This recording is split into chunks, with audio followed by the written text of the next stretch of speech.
La coca algérienne, c'est le genre de recette avec laquelle on a grandi. On aime tellement et aujourd'hui, je vous livre tous les secrets pour avoir une coca mortelle.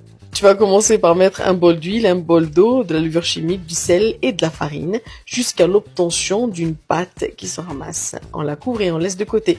On va pour la farce. On va râper l'oignon. C'est très important de le râper et de ne pas le découper.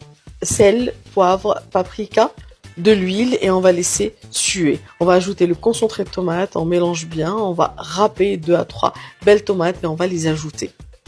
Un bouquet de persil, c'est facultatif mais ça donne un très très bon goût. On couvre et on laisse de côté et refroidir.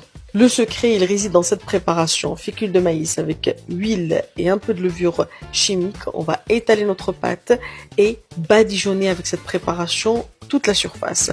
On va rouler de cette façon et découper notre pâte, notre rouleau en deux.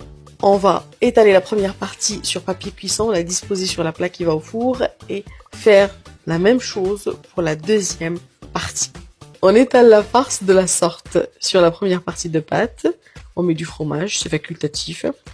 On dispose la deuxième partie, on soude bien et on ajuste. Du jaune d'œuf pour la dorure, on trace avec le dos du couteau des carrés comme ça et on place une olive dans chaque carré.